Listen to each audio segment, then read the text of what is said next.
meeting for May 31st, 2022. And let's see.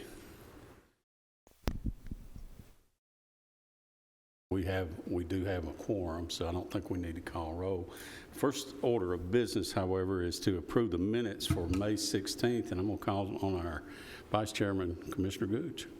Welcome back, Mr. Chairman. I have read the minutes and find everything to be in order. My motion is to approve. Thank you. We have a motion. Second. And a second. Any further comments? Hearing none, all in favor signify by saying aye. Aye. Any opposed? Motion carries. Okay, next thing on the agenda is the general purpose school fund budget amendments, and call on Doug to come forward. And also, he had requested that we allow Mr. Lee to come up, and I'd like to do that at this time. If I don't know, you want to have Mr. Lee speak first? Okay, please go ahead. Thank you, members, for allowing me to speak first. I was not intending on being here tonight. At last week's meeting, prior to our school board meeting, we found out that I had to make an emergency request for funding after we had been to budget, health and ed. We have had a chiller, 21-year-old chiller at Wilson Elementary. They have two. One of the chiller's control panel has ceased to work anymore. We cannot get parts. The parts we can get are 36 to 40 weeks out. Carrier can build us a new control panel, but there again, it's 36 to 40 weeks out. What that means is we have half a school with no air conditioning. If I thought we could get it fairly quickly, we would do, something like that. The other problem we have is attempting to find a chiller sitting on the shelf, a 210-ton chiller. We were fortunate that we did have one supplier that has one sitting in their yard. It was made for another client. Due to financial situations that happened recently, that client was not able to take possession of it. So the only one that suits that'll work for us is actually sitting on a manufacturing plant. We can have it in 3 weeks. Our plan, though, is not to replace that control panel, because we do believe, to the best of our knowledge, that that chiller is still working. I have a 26-year-old chiller just like it at Eagleville. And what we're proposing to do is take the control panel off the chiller at Eagleville, move it to Wilson so that I can get that chiller back up and running, and then we will replace the chiller at Eagleville. That chiller comes with its own control panel. That's part of the package. The problem is the new technology and the components that are on these control panels. I can't take a new one and put it on an old one, and has to speak the same language. They speak two different languages.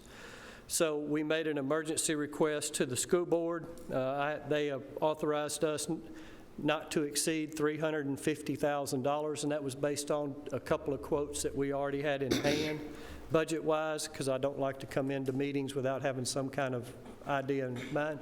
We have found this one. Installation and everything's $285,000.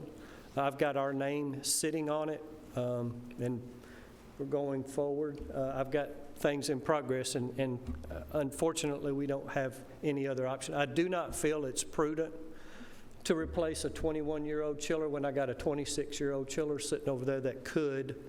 And the same thing could happen. We could replace this 26-year-old one, and the 21-year-old one go out tomorrow. We don't think they will. We have them looked at each year. This was something we could not foresee coming. What's really unusual, I did go back and look. Wilson Elementary was built in a time frame around between 2000 and 2004 that we had 6 or 7 schools built, all built on the same format. Some of them middle schools, some of them elementaries. Every single one of those schools' chillers were replaced within 15 years. This one's been running for 21.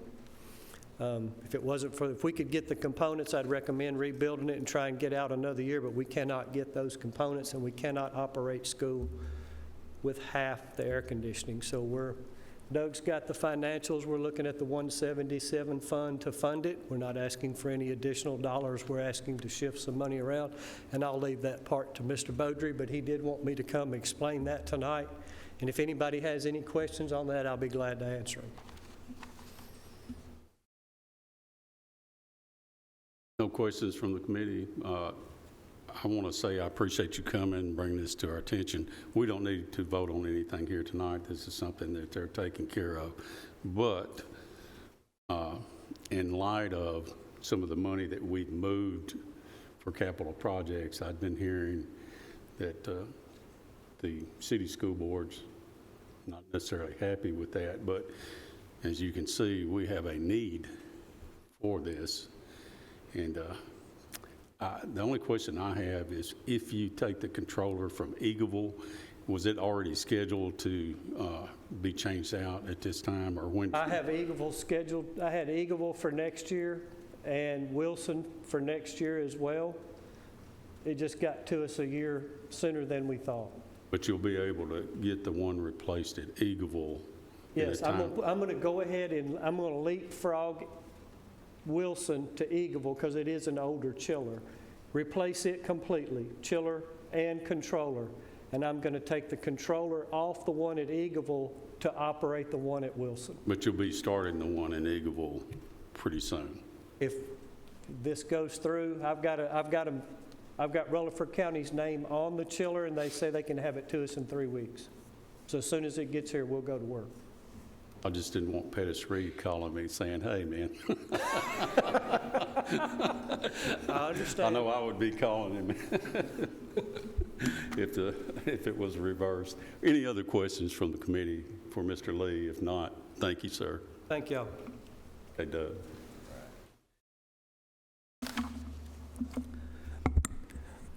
And Dr. Sullivan, he'll be the next director of schools. He's here tonight. He's filling in for Mr. Spurlock, who's got another engagement this evening. Go ahead and start with the general purpose school fund budget amendments. We have a couple amendments for your consideration tonight. The first one was a budget amendment for the current fiscal year general purpose school fund.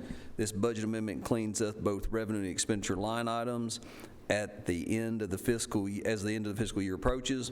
On the revenue side, the budget is amended to reflect actual year-to-date collections of state BEP, IDA high cost, and mixed drink tax. E-rate revenue is decreased to reflect the successful current year conversion of Rutherford County Schools from the E-rate bearer application process to the service provider invoicing SPI application process that the vast majority of Tennessee County school districts have already transitioned to years ago. This newer type of E-rate application process will no longer require Rutherford County taxpayers to pay 100% of the upfront cost of the E-rate program and seek reimbursement for 60%.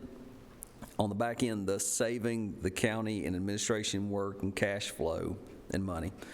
On the expenditure side, the larger items of this cleanup amendments reflect the higher cost and demand of school maintenance supplies and parts and contracted summer floor stripping and waxing due to a school custodian staffing shortage. This amendment has a net increase of both current year revenue and expenditures of $3,027,341, which is less than 1% of the original expenditure budget for this fund and will use no fund balance.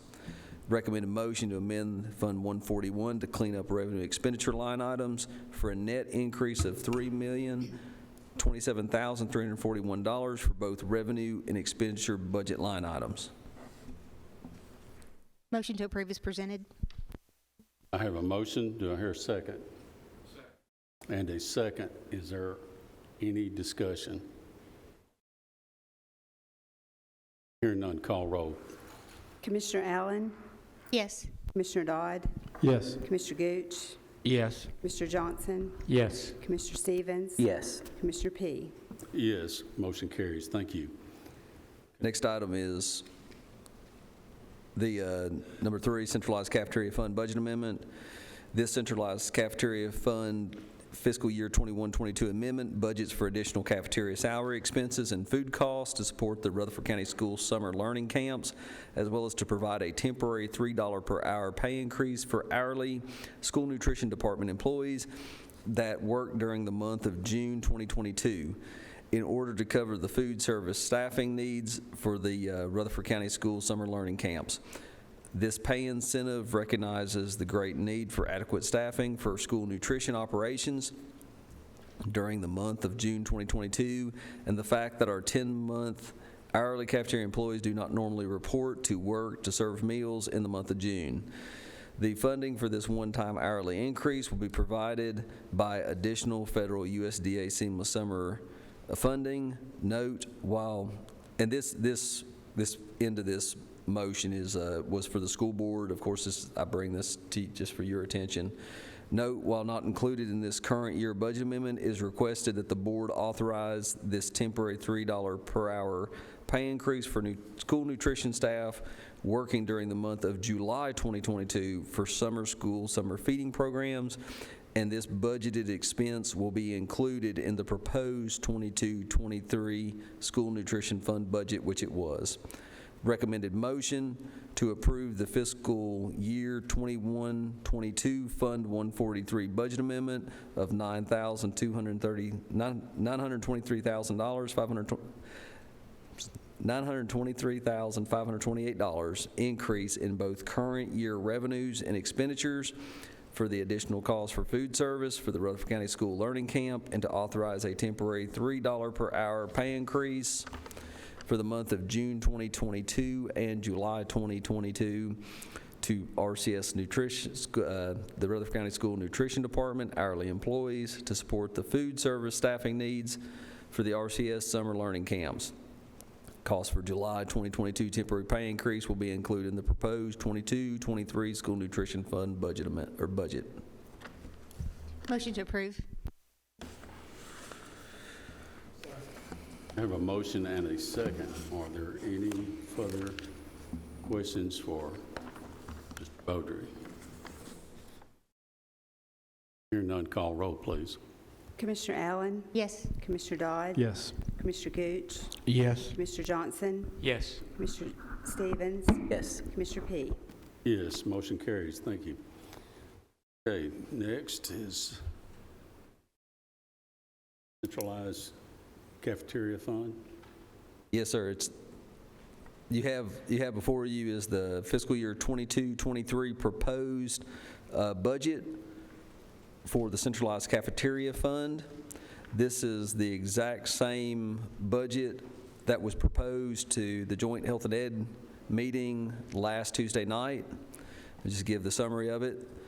This Centralized Cafeteria Fund 143-22-23 budget has $24,710,000 in revenues and $27,362,574 in expenditures, and uses $2,652,574 of fund balance to fund the cafeterias, with a recommended motion to approve the Centralized Cafeteria Fund 143 fiscal year 22-23 budget as presented. Once again, this has not been changed since Health and Ed's meeting last week.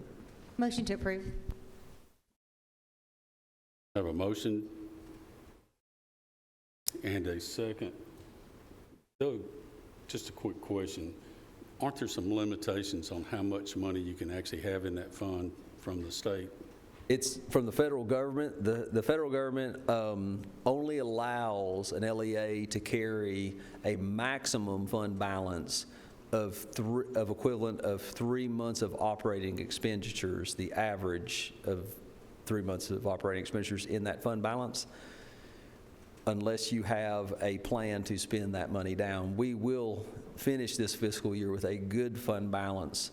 And as we discussed, we were at Health and Ed, the BOE and this legislative body approved a budget amendment recently for $600,000 of new ovens and other kitchen equipment for some of the old equipment. That's part of the spend down. The other part is that we set a preliminary school meal price increase for next fiscal year last week with our board. One of the discussions was, in our plan to spend down this fund balance, we're going to set our preliminary increase for our meal prices low and then gauge meal participation with our students, and knowing we may incur a loss in operations at the beginning of the year, some of our fund balance we would use for that loss so we can gauge meal participation before we raise prices higher on our students that are not free and reduced students. So we have a plan in the correct. That's the only let you have so much in that fund balance. Thank you. Any other questions from the committee? Hearing none, call roll. Commissioner Allen? Yes. Commissioner Dodd? Yes. Commissioner Gooch? Yes. Commissioner Johnson? Yes. Commissioner Stevens? Yes. Commissioner P? Yes, motion carries. Thank you. Okay, next item, please. Have the Educational Capital Projects Fund budget before you. The Educational Capital Projects Fund 177 for fiscal year 22-23. Budget has $18,473,258 in estimated revenues and $18,473,258 in estimated expenditures. The requested property tax levy is 11 cents and $2,450,000 in county adequate facilities tax. This is the major revenue streams for this fund, and it is adequate to fund the identified priority capital improvements in this proposed budget, with a recommended motion to approve the fiscal year 22-23 Capital Projects Fund 177 budget as presented to this board. Motion to approve.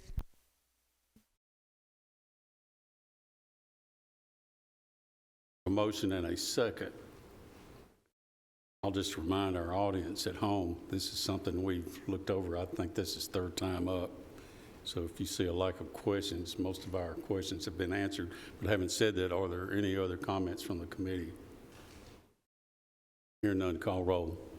Commissioner Allen? Yes. Commissioner Dodd? Yes. Commissioner Gooch? Yes. Commissioner Johnson? Yes. Commissioner Stevens? Yes. Commissioner P? Yes, motion carries. Okay. Next item is the General Purpose School Fund budget for next fiscal year. Once again, this budget has not changed one dime since last week's Health and Ed joint meeting. The General Purpose School Fund fiscal year 22-23 budget has an estimated $462,670,815 in revenues, $491,473,674 in expenditures, and uses $28,802,859 of fund balance for school operations, which is a budgeted deficit of less than 6% of total budgeted expenditures.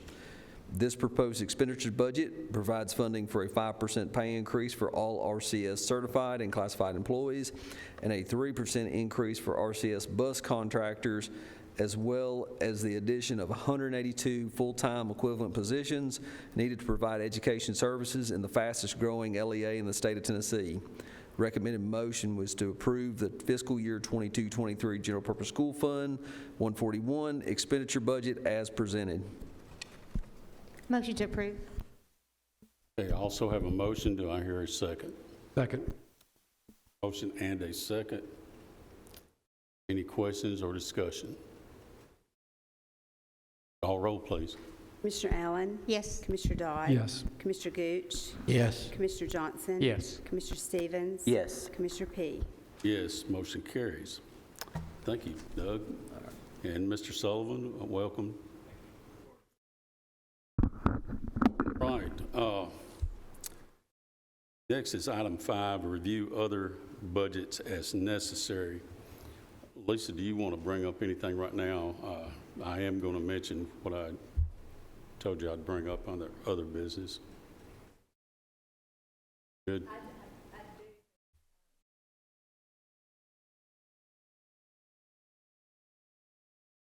Well, go ahead, and then I'll bring up what I was going to mention in a moment. Of the things that have come to me so far was a change for the drug recovery court. That was the addition of two. The director has, I guess, a lot of y'all know that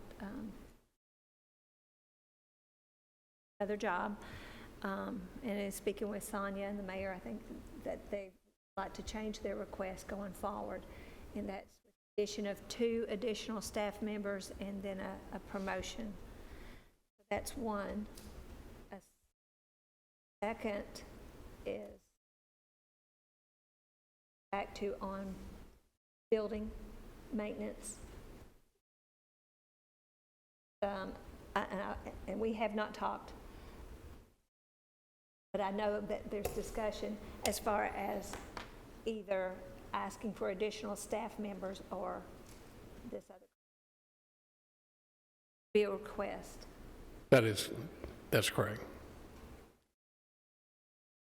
That was, We talked about that in property management the other day, and I think Sonia came up with the assistance of Adam talking about that and the difference between what we're spending for our part-time people. We're having a hard time getting part-time people to do the maintenance, and the maintenance, we're trying to combine housekeeping and maintenance all together under maintenance compared to EMS. EMS they've got a gentleman who's been there for a long period of time, but he's I think he's a paramedic and being paid as a paramedic, which is much higher, but he's mowing grass and doing things. Doesn't make sense to be paying somebody at that high level. So we're trying to reduce that back down. Same thing with the fire department. You know, if the toilet's leaking in the fire department, you need to call maintenance, put a work order in, let them go out and do that.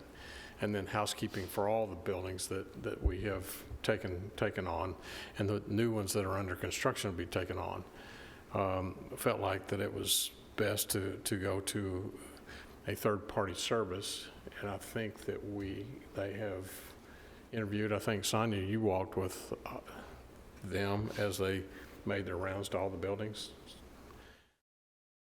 And so that's the request coming to the Budget Committee. I didn't know it was coming up tonight, but those are the two that I know that are outstanding. that's coming, and I'll try to shoot those out to y'all before Thursday's meeting, when you'll be up with your numbers to go to public hearing. Okay, so we'll be looking at those this coming Thursday. We've got some pretty full agendas coming up. Anything else? We may or may not have a problem at the end of the year, depending on what we can work out as a Plan B with Republic as far as our solid waste goes. And I just want to give all of us a heads up that we need to prepare ourselves, because we don't want to be caught by surprise at the end of the year if we no longer have free tipping fees, you know, and the county would be liable for tipping fees here or possibly hauling fees. I've been in contact with Chairman Cush, and he's trying to set up some more solid waste meetings with the Public Works Committee, who's on the Solid Works Committee that's been looking for almost 5 years now at our trash. So hopefully we can come up with a Plan B in time to get that into our budget. Now, I'm not saying I'm trying to hammer out a solution right now. That's not what this is about. What this is about is preparing ourselves in the worst case scenario if we end up having to start paying tipping fees or hauling our trash somewhere else. So I want the Budget Committee and public to be aware that's something that is on our agenda. You know, we are looking ahead. We don't want to be surprised, but as of right now, we don't have a Plan B. And hopefully we can get that hammered out. You know, Commissioner Dodd, Commissioner Piercy, myself are all on Public Works, so we'll definitely be looking at it. The mayor's been helping us with that also. But anyway, that's something we will be talking about again. I don't know when we'll bring something back to this committee, but I assure you, before the end of the month, when we finalize our budget, we need to have something in place to cover ourselves. Just Lisa could tell us what the amount of money that we've got in our ending fund balance, and that we've spent, what did you say earlier, that we spent this year quite a bit out of our ending fund balance to build the convenience centers, four that we're working on, I guess it is. We've amended 6.1 million out of the unassigned fund balance in the current year. for the, not all of it with the building the sites, but a big portion of that is the improvements to 4 sites. But right now, as we were working through, we're showing a $4.5 million available fund balance after this year's expenses. I've got some rough, excuse me, go ahead if you No, I got. was done. That's it. Well, I was just going to say, I've got some rough, and they, like I said, these are rough numbers that we can look at, approximately $2.5 million just for tipping fees at our current volume. That doesn't count loss in revenue that we would incur if our contract is no longer valid. So that's between $800,000 and $1 million in lost revenues. So basically, you're looking at about $3.5 million deficit if we had to start doing tipping fees. So let's just kind of let that work through your minds there. We also may end up having to do build a transfer station, do some hauling. You know, those are things that I'm hoping that Chairman Cush will be able to guide us and help us come up with a plan B. Any questions or comments from the committee? If not, at this time, I'm going to call a recess. Just a moment. Sonia, if it's okay with the committee, we'll allow Sonia to come up. She's actually will be next on the agenda after our short recess.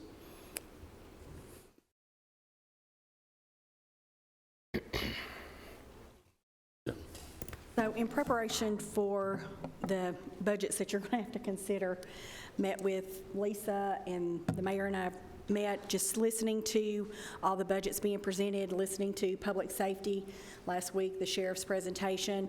I have been compiling data based on conversations that was taking place in all these meetings to try to figure out what salaries might be in line, the cost of those salaries for you guys to consider. So I'm going to give this to you just so you can review. If you have questions, call me because it may not be clear. But what I did is I took just where we are today. This is a living document, so every time somebody leaves or somebody new comes in, it's updated at that point in time. On this, it'll have the current. It'll have what the cost would be if we just did our regular step increase and nothing else. The mayor's recommendation at the 15%, the salary survey recommendation of lifting the table 6%, moving the median, those type things. Another suggestion, which was made, I can't remember who made the last one, was just to take step 1 and increase that by a percentage and make that the 15 and go and just do away with the median. That was a recommendation someone had made. And then the sheriff's office had provided some information.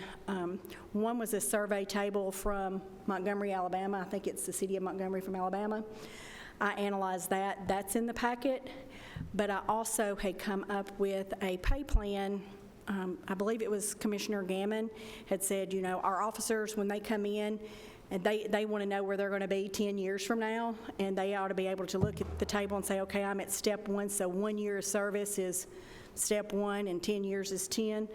I created a pay plan for that as well to accommodate that request. So it was a lot at one time. I just wanted to give it to you and let you take it home and, I don't know, review it. And if you have questions, call me or come see me, or we can do lunch or whatever you want to do. But I just wanted to give it to you tonight so you could be thinking about it if you wanted something else. It takes a minute to come up with these salaries, and I don't want to make a mistake because I don't want to end up with a week to do it and make a mistake somewhere. So I want you guys to have it tonight if that's okay. Is that okay?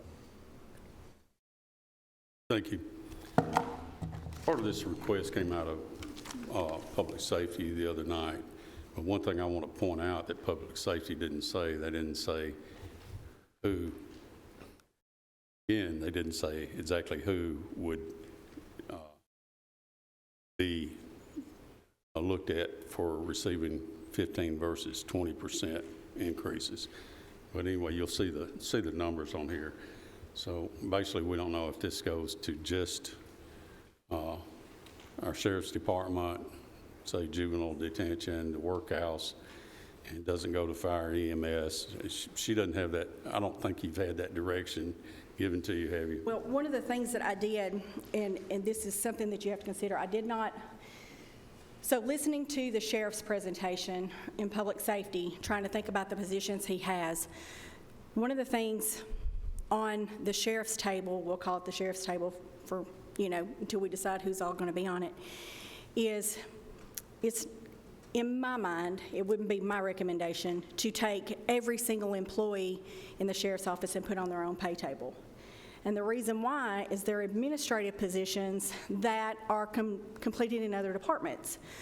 I would not think that it would be fair to pay the payroll person at the sheriff's office who processes time cards to send up to finance for them to go through all the time cards, complete the payroll, do all the leaves. It's just not apples to apples. The finance department's payroll is doing payroll for the entire county, not just one department. So those administrative type positions, an admin support, a payroll person, a position that would be found in other departments was not included in the sheriff's, the last two columns. One of the things that was included, and I put a blue box at the bottom, is all the different titles that was included. And if it's in the blue box, if the type is blue also, that means we have those positions in multiple departments. So I wouldn't take the TAC person at the sheriff's office and not do the TAC person that's in judicial commissioners and not do the TAC person at correctional work center, if that makes sense. So when you start doing these things and not just keeping it at a detention officer and a patrol officer, you start adding in all these other positions. One of the things they mentioned was their booking clerk and their warrants officers. Well, when you start adding those in, then you have to add a records clerk from somewhere else. And historically, the records clerks and the warrants officers have been put on the same pay grade and step as our deputy clerks in our circuit court clerk's office. So when we start changing these things, it affects multiple tables and multiple departments. One of the other things was mentioned was their communications officers. Well, that's our dispatchers. So they dispatch for the sheriff's office, but our ambulance service dispatches for fire and ambulance. So in my mind, it wouldn't be fair to put those communication officers at a higher pay than the communications officers that are in our EMA department. So I put those in those different colors because you might consider leaving those as part of our county general table, that as we get surveys, we adjust, and leaving the sheriff's office pay table where juvenile detention in the correctional work center will be under there with the detention officers and the patrol officers. But I wanted you to have it all, so if there were any questions that you could ask, but I've tried to explain it in such a way that maybe it'll be semi-easy to understand. So that's the other thing you'll have to consider is what all positions, and it's not just departments, it's titles, because you're going to have administrative titles in all these departments, and a maintenance person in one department doesn't need to be paid different than a maintenance department employee somewhere else. So that's the hard part when you're just lumping a department into a pay plan instead of keeping them all together. Well, like I said, public safety didn't give you good direction as far as that goes. And one question I've got, will you be taking this to steering? I will. I didn't know. Usually, I only take to steering after everybody's made a recommendation on what they want, because that then will become the policy that has to be enforced. So that's usually my last step before the full commission. The reason I ask that is because there's a decision going to have to be made as to, are we going to separate patrol jailers from people that are doing bookkeeping, that kind of thing. And I think that steering, should have a look at that also. I'd like to hear what they've got to say. I'd like to, public safety into actually coming up with what they desire too. They meet again before we finalize our budget, so they'll have a chance to have some more input And I'll be happy to send this out to all the committee members of the public safety and go ahead and send it to steering. That way, if there's some questions, and I would have brought it at the last public safety, but no, I had a lot of different scenarios trying to figure out what might be, and so I've tried to narrow it down to the ones that has been repeatedly discussed. If you don't mind, please put a hard copy in all the commissioners' boxes and then email the rest of us, or all of us. That way, everybody's got a good look at it. Because these are some hard decisions we need to make. I'd like input from these other committees myself. I would ask if you would just take this sheet and just walk me through it. And then- Right now? Yeah, just Okay. what it is, what are these numbers that you're telling us? So if you, okay, so the first column, it's got it broke out by county, sheriff, and chancery, because those are the ones that are not the fee offices that can set their own salaries. So that's the only ones that I've included in this. The current column is the current salaries as of today. And the bottom number, which I didn't put a total there, the very bottom number is the total of those three. Just to clarify, it's just the salary only, not the fringe that go with it, This is the right? salary plus the extra day. Yeah, yeah. So well, this with is the no budgeted- fringe, right. Budgeted number. Budgeted number. Okay. This is not any of the fringe benefits that comes with it. This is just strictly salary. And then the step would be the 1.75% step if we did nothing but 1.75. The department would be the department request at 1.75%, and that would be any new positions that a department requested or reclassifications and those type things. So the department adds people. It's their new people plus the step that they would have gotten at 1.75. New people plus step, okay. New people So if plus I could step. look at this, the difference is the cost of new people. Correct. Okay. Then the mayor's column is the recommendation for the 15%, and that would be The lift of 13 and the 1.75. two to make 15. Yeah, So to lift of make the 13, 15. It's the lift of 13 plus a 2% step. 1.75. 2% is what I put in there.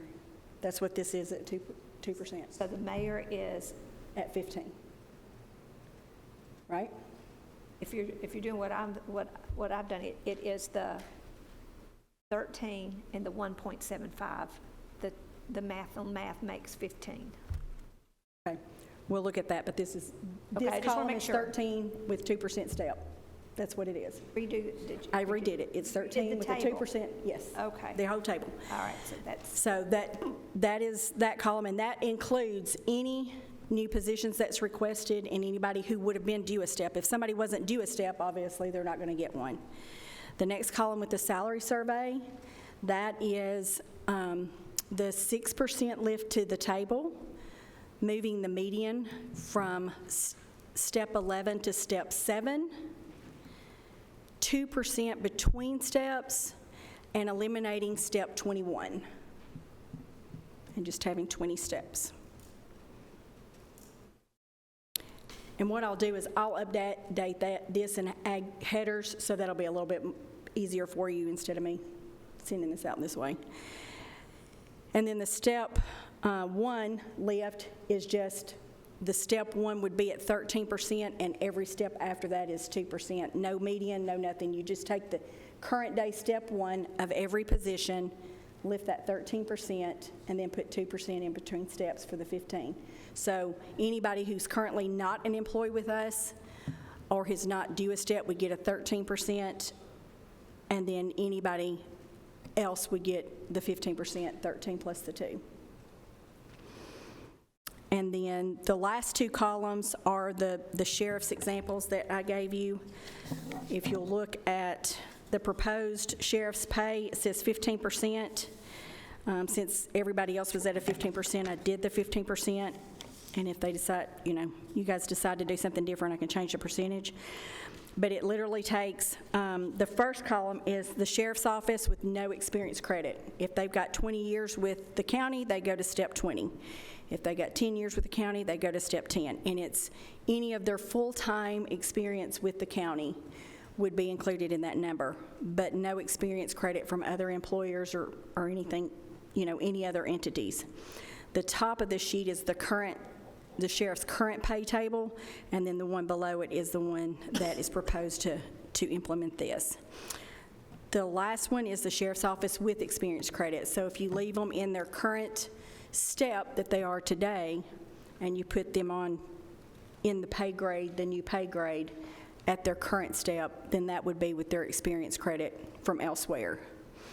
I went ahead and put that in because even some of the group said, I want to know where it is year for years only with the sheriff's office, but I feel certain as soon as we take away that experience credit, there will be some people that will be equally unhappy. So I wanted you to have both scenarios just so you could, consider it.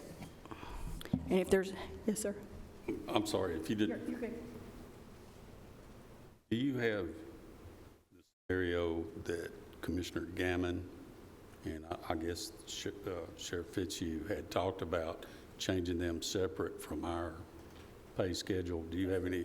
That's, I want to make sure I'm correct. Yeah, the one that you're looking, these last two that says SO no experience and SO with experience Right.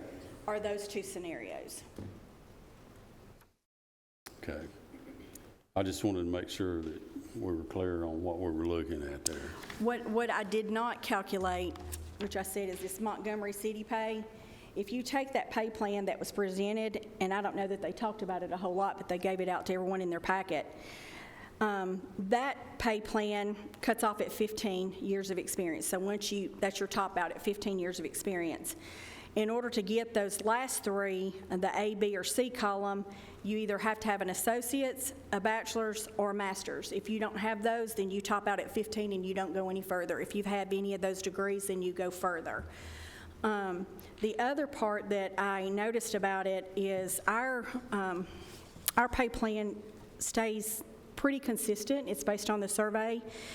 And so the top part of ours, you'll see, it bounces around, but whenever we're putting it all in the same, to say that it's equal across all the divisions and it's equal across all the steps, their pay plan, it went anywhere from, it would bounce around like 7.67% between a corporal and a detention officer. Then a sergeant and a corporal would be 16.33. Then between the sergeant and lieutenant, it'd be 12%. It didn't stay consistent between pay titles, or at least some type of consistency. And then when you got up to the certified section of it, the deputy and the corporal are 6% between those two, but then you jump up to 21% between a sergeant and back down to 10% in a lieutenant.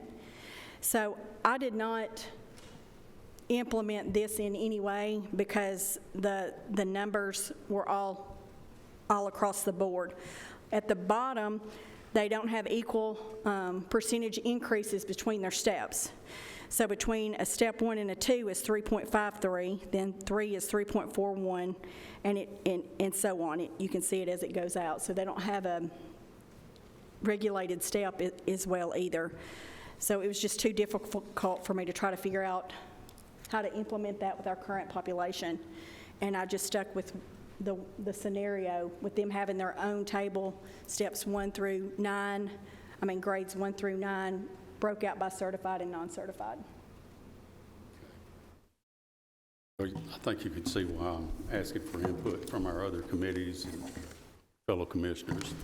So this is something we'll need to hammer out before the end of the month. So I will write up next month, excuse me. It's still the 31st, so. I will write up an explanation sheet and put numbers by it so that maybe that will clear it up, and that will help it be a little bit easier to understand instead of just numbers. Yeah. Right, I will. Okay. Is that all? Is that it? Yes, sir. Okay, I'm going to call Commissioner Allen. I just have one observation. The difference in percentage between their grades, it looks like it goes down for each step. So like, for example, in step 2, straight down the column it's 3.53, and then when you go to step 3, it's 3.41, and then it continually goes down. it seems to me like the logic in that is with each step, you're making more money, so the percentage increase is less, so that you're not seeing giant jumps every time. One of the scenarios that Lisa and I had talked about, and actually the salary survey, and I'll have to look and see if it was still in there, but when we did 2% between steps 1 through 7, because the thought process is you want your employees to be at the median within 7 years, because traditionally, if an employee stays with you 7 years, they're historically going to stay, not in every case, but in a majority of cases. And so what was happening is we were trying to get to ensure that we had those employees at the front end at a higher rate, doing that at a higher pay, and then once it got to the median, we did 1.5. I think it was 1.5 from 7 on, and then removing step 21. One of the things is I just don't know where you want to cut it off at. Some people cut off at 15, and some 18, some 20, and 21 was added, I don't know, 5-10 years ago, when we had a lot of people that were at 21, and instead of lifting the table, they created a step 21. So that was deemed more cost-effective at that time to add a step as opposed to increasing the entire table. So, but that's a scenario that we can do. It's easy to do, just plug in the numbers. I just got to know which direction to put it in to make that happen. Okay. We're going to take a short recess, after which we will be conducting a finance director interview. So, as I said, we'll take a short recess